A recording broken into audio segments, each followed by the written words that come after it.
صرف جیسے ہمارے یہاں اکثر اوقات کیا ہوتا ہے، ہمارے ہر مسجد کے اندر جیسے شان ہر کسی کے اعتبار سے صحابہ کی شان، قرآن کی شان، الغرض اور بہت سی شانیں ہر جگہ پر مسجد میں، ہر جگہ محفل میں وغیرہ بیان ہوتی ہیں، ہمارے لوگ سنتے ہیں، لیکن مسائل اعتبار سے یعنی جو ہمارے روٹین کے اندر جو مسائل ہوتے ہیں ان کو سیکھنے کے اعتبار سے ہم جھجک بھی محسوس کر رہے ہوتے ہیں، کسی سے پوچھتے بھی نہیں ہیں۔ اور اس کے بعد کہ ہمارے جو خطبہ علماء ہوتے ہیں نا، وہ ہر کوئی ممبر پر بیٹھ کر یہ مسائل سمجھا بھی نہیں سکتا، یا سمجھا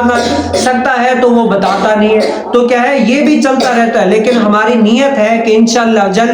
اللہ تعالیٰ کی توفیق سے ہم کیا کریں گے، پوری بخاری شریف جس میں رسول کائنات صلی اللہ علیہ وسلم کی ہر سنت، ہر مسائل کے بارے میں حضور علیہ السلام نے ہماری کیا رہنمائی فرمائی ہے، کس مسئلے کے بارے میں حضور علیہ السلام نے کیا فرمایا ہے، صحابہ کا کیا موقف تھا، اسی طرح اہل علم کیا فرماتے ہیں ہر مسائل کے اعتبار سے، وہ ہمارے جو روٹین کے مسائل ہوتے ہیں نا، انشاءاللہ جل ہر جمعہ مبارک میں ہم یہ بیان کریں گے، آپ بھی سنیں گے انشاءاللہ جل، اس سے سن کر ہم بھی استفادہ کریں گے، آپ بھی استفادہ حاصل کریں گے، تاکہ کیا ہے ہماری عبادات، ریاضت کیا ہے وہ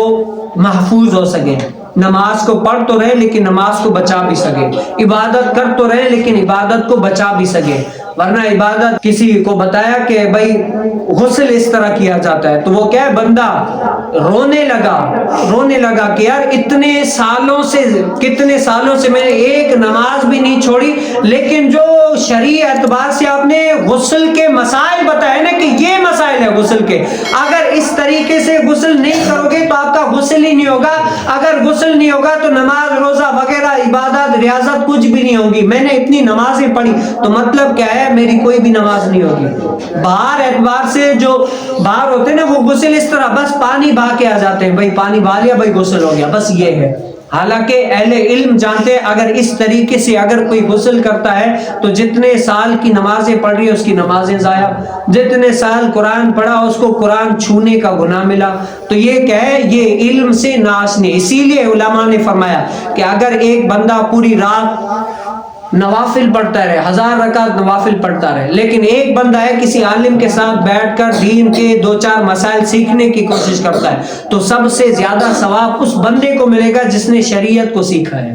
کیوں؟ کیونکہ شریعت کو سیکھنا افضل ہے، شریعت کو سیکھے گا تو اپنی عبادات سب کچھ بچانا سیکھے گا، ورنہ عبادت تو کرتا رہے گا لیکن پتہ نہیں ہے وہ عبادت اس کی ہو بھی رہی ہے یا نہیں ہو رہی۔ تو اللہ تعالیٰ سے دعا ہے کہ ہماری عبادات اپنی پاک بارگاہ میں قبول مقبول فرمائے، اور جو مسائل ہم پر فرض ہوئے ہیں نا ان کو سیکھنے کی توفیق نصیب۔ اللہ تعالیٰ سے دعا ہے ہمارا کہا سننا اپنی پاک بارگاہ میں قبول مقبول فرمائے۔ وآخر دعوانا الحمدللہ۔